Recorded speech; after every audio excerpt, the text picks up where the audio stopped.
কুফানগরীতে এক নাস্তিক ছিল। সে বলে বেড়াতো, আমি আল্লাহরে দেখি না তাই মানি না। কুফানগরীর লোকজন বলে, আমাদের এক ইমাম আছে নাম নু'মান ইবনে সাবিত, ওনার সাথে বসলে তুমি আল্লাহরে দেখতে পাবা। সে বলে, তাই তাহলে তোমাদের ইমামকে ডাকো।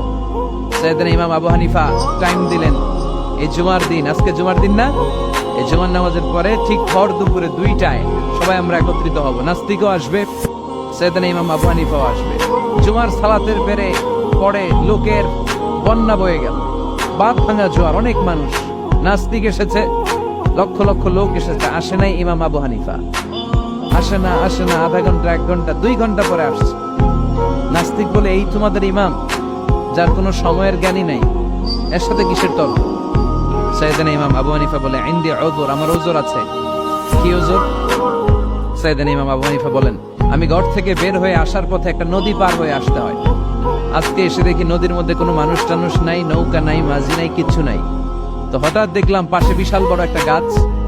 এই গাছটা এমনি এমনি 2 ভাগ হয়ে গেল।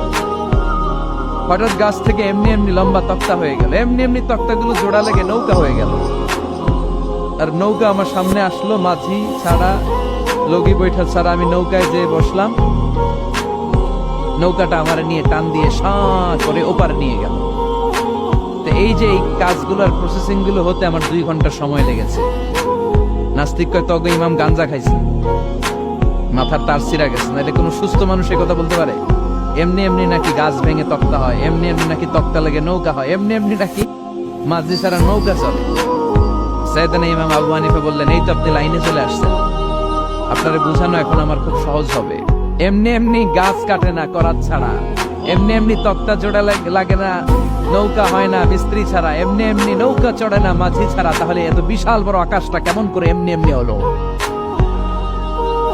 জমিনটা কেমন করে এমনি এমনি হলো? সাগর, মহাসাগর, পাহাড়, মরুভূমি কেমন করে এমনি এমনি হলো?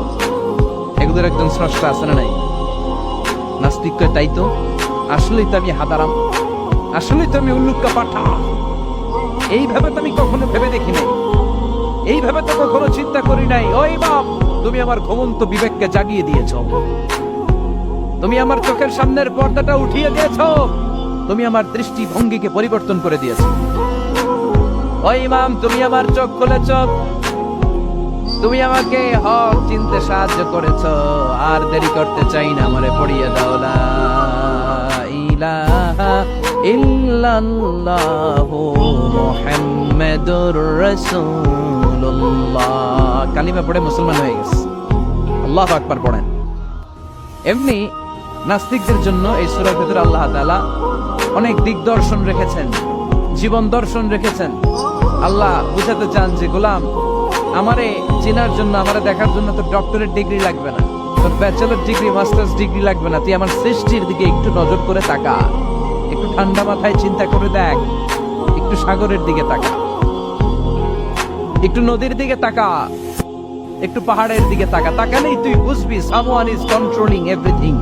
একজন এমডি আছে, ম্যানেজিং ডাইরেক্টর, মহা ব্যবস্থাপক, যে গোটা বিশ্বের সব ব্যবস্থাপনার আঞ্জাম দিচ্ছেন। চিল্লায় বলেন ঠিক কিনা? আল্লাহ বলে, তুই সাগরের দিকে তাকা, পাহাড়ের দিকে তাকা, নদীর দিকে তাকা। সাগরের দিকে তাকালে আমি আল্লাহরে খুঁজে পাবি। ঝর্ণার দিকে তাকা, ঝর্ণার মধ্যে আল্লাহর নিদর্শন আছে না নাই? ঝর্ণা আছে না?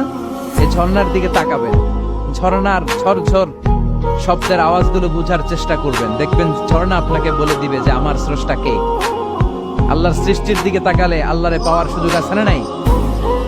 এই তথ্যগুলো, এই উপাত্তগুলো, এই মেসেজ আর ইনফরমেশন গুলো আল্লাহ তাআলা এই সূরার ভিতরে ভরে দিয়েছে। শুনতে রাজি আছেন? আওয়াজ করে বলেন তো সূরার নাম, আরো জোরে সবাই বলেন কি নাম? মুলক। মুলক মানে কি? মুলক মানে রাজত্ব, মুলক মানে ক্ষমতা, মুলক মানে পাওয়ার, মুলক মানে কিংডম, মুলক মানে সভরেইনটি, মুলক মানে অথরিটি। অথরিটি কার? এজন্য রব্বুল আলামিন বলেন, তাবারাকাল্লাযী বিয়াদিহিল মুলকু ওয়া হুয়া আলা কুল্লি শাইইন কাদির। সুমহান সেই সত্তা যার হাতে ক্ষমতা, আর তিনি সকল কিছুই করতে ক্ষমতাবান, সবকিছুর উপর কর্তৃত্বশীল। চিল্লায় বলেন ঠিক কিনা? তাবারাকাল্লাযী, সুমহান তিনি, বিয়াদিহিল মুলক, যার হাতে ক্ষমতা। ক্ষমতা কার হাতে? নাকি প্রধানমন্ত্রীর হাতে, র্যাবের হাতে, পুলিশের হাতে, আমনেগো হাতে? আপনারা তো কোন ক্ষমতা সব আমগো হাতে। সকল ক্ষমতার উৎস কে? সকল ক্ষমতার উৎস আল্লাহ। কিন্তু আমরা বলে থাকি সকল ক্ষমতার উৎস জনগণ। এটা যুক্তিতে টিকে না। কি ক্ষমতা আছে আমাদের? কি ক্ষমতা আছে? কোনো ক্ষমতা নাই। মানুষকে আল্লাহ তেমন কোনো ক্ষমতাই দেয় নাই। যেটা দিছে এটার ক্ষমতা বলা যায় না। চিল্লায় বলেন ঠিক। আসল ক্ষমতার মালিক হলেন আল্লাহ। আমাদেরকে তো আল্লাহ দুর্বল করে বানিয়েছেন। ওয়া খালাকাল ইনসানু দাঈফা। আমাদেরকে দুর্বল করে তৈরি করেছে কে? শুধু আমরাই দুর্বল না, আমি দুর্বল, আমার বাপ দুর্বল, আমার দাদা দুর্বল, আমার 14 গোষ্ঠী দুর্বল। আমরা দুর্বলের ঘরের, চিল্লায় বলেন দুর্বলের ঘরের, সেই দুর্বলের ঘরের দুর্বল কয় আমরা সব ক্ষমতার উৎস।